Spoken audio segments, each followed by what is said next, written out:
Klasse. So, dann schneiden wir mal noch ein Stück runter. So, heute gibt es ein Kastenbrot. Wir benutzen als erstes Weißmehl. 288 Gramm. So, dann kommt Roggenmehl hinzu. 422 Gramm. Also wir haben jetzt genau 710 Gramm. Das Weißmehl und das Roggenmehl zusammen.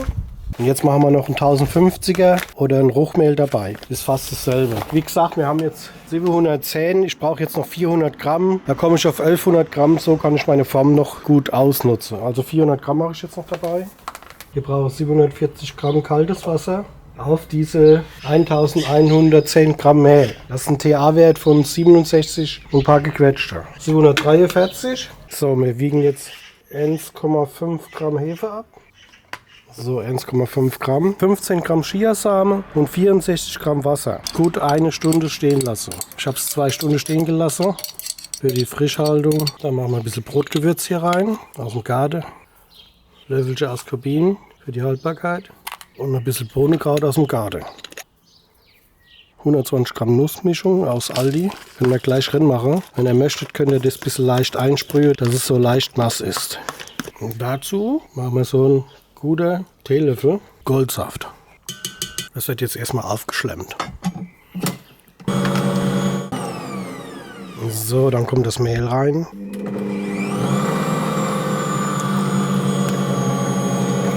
Lassen wir jetzt langsam dazu laufen.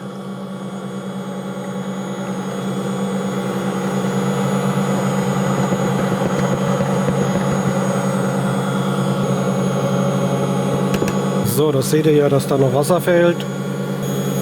Immer ein bisschen Basinage zurückhalte, Restwasser. So, jetzt kriegen wir die richtige Konsistenz. Zwischenzeitlich wiegen wir das Salz ab.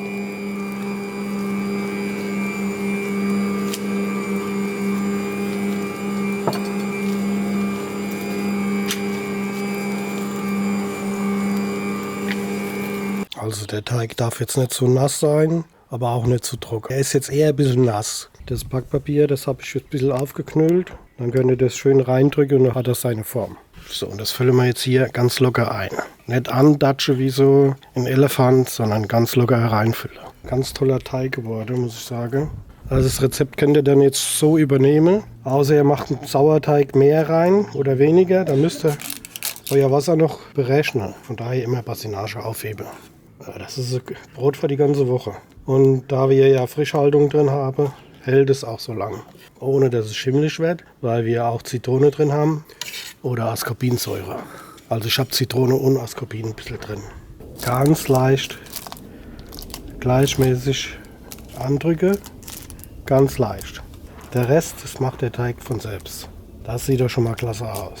Und das decken wir jetzt ab und das bleibt jetzt hier ca. 3 Stunden stehen, bis es mal schön angesprungen ist. Und dann später kommt es in den Kühlschrank bis morgen. Die genaue Stockache-Zeit werde ich euch dann noch mitteilen. Dann kommt das noch drüber.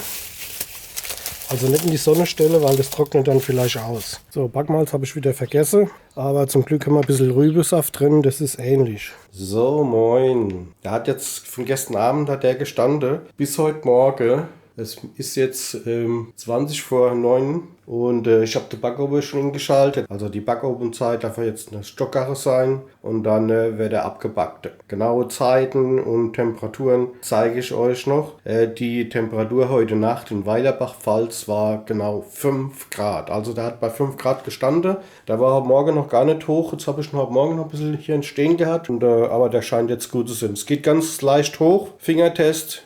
Soll mindestens 1 Zentimeter tief sein. Wenn es noch ganz leicht hoch geht, ist noch okay. Wenn es gar nicht mehr hoch geht, wäre dann übergangen. Also das passt jetzt ganz genau. Bis jetzt der Backofen warm ist, lasse ich ja auch die Abdeckung weg. Aus dem Grund, da kann ich es nachher auch besser einschneiden. Dann, weil das trocknet ein bisschen an, ein bisschen Mehle noch. So, dann tun wir das noch ein bisschen einschneiden. Gut einschneiden, so 1 Zentimeter tief, das ist super. Also so sieht's aus. Das Brot haben wir deswegen eingeschnitten, dass es an der Seite nicht unregelmäßig aufplatzt und schön nach oben aufgeht. So, Backofen haben wir auf 250 Grad vorgeheizt, gut eine halbe Stunde. So sieht's mal schon aus. Jetzt geben wir das mal rein. Es gibt ein super Brot, das weiß ich jetzt schon. Wir lassen das jetzt mal 250 Grad, würde man sagen 10 Minuten, da gehen wir runter auf 230 Grad, 220 Grad und das dann für eine Stunde. Also stelle jetzt hier mal schon eine Stunde ein. So, anfangs gebe ich da noch ein paar Eiswürfel rein, 3 Stück, das ist jetzt nicht viel. Braucht er aber auch nicht, weil braucht man nicht zu beschwaden, weil das Roggenbrot ziemlich feucht ist. Aber ich mache es jetzt trotzdem mal, weil ich immer ein bisschen am Ausprobieren bin, was besser wird. So, dann, und jetzt gucken wir mal rein. Es sieht mal schon so aus und es riecht auch schon ganz stark. Das dürfte jetzt auch fertig sein. Und ich habe es dann auch nochmal, die Form, nochmal gedreht. Nur, dass ihr da Bescheid wisst. So wie das aussieht, ist das fertig. Ich werde es dann auch mal rausholen. Vielleicht tue ich es nochmal ein bisschen rundherum anpacken. Ansonsten schaut es euch an, macht es mal nach. Das ist ja wirklich ein Hammerteil. Aber wir kommen ja gleich dann nach Abkühle zum Anschnitt. Ich werde mal das mal rausholen, deswegen lasse ich hier an der Seite immer ein bisschen Papier stehen. Dann kann ich das auch schön rausheben. Seht ihr? Ja, wunderbar.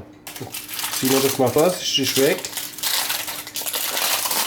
Das ist ein Kastenbrot, Leute. Schaut euch das mal an. Das ist doch wunderbar. Also die Innentemperatur, die sollte 93 bis 96 Grad betragen. Das ist ein ganz tolles Brot. Da ist halt viel Roggenmehl drin und deswegen ist das auch dann jetzt ein bisschen dunkel geworden. Aber das gibt den guten Geschmack. So soll ein Brot sein. Alles eigene Rezepte. Dieses Brot gibt es überhaupt gar nicht. Da muss ich noch einen passender Name suchen und ja.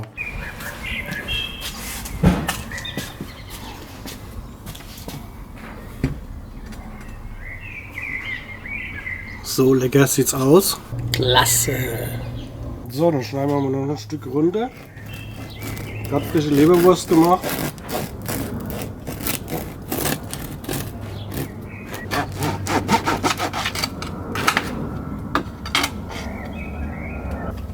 Hier kann man dann auch schön die Körner erkennen, alles. Schönes, kompaktes Brot. Ist halt mit viel Roggenmehl. Und von daher ist es dann aber auch nicht so porig. Schmeckt wirklich fantastisch. Brauchst du gar nichts drauf, keine Butter, gar nichts. Mit dieser Körnermischung drin, perfekt, Leute. Wenn ihr noch mehr solche Brote möchtet, einfach mal meinen Kanal abonnieren. Und dann sage ich mal wieder, schöne Woche und tschüss. Frisch gemachte Leberwurst, Rigo. Bisschen Blutwurst zu. Das ist so lecker. So.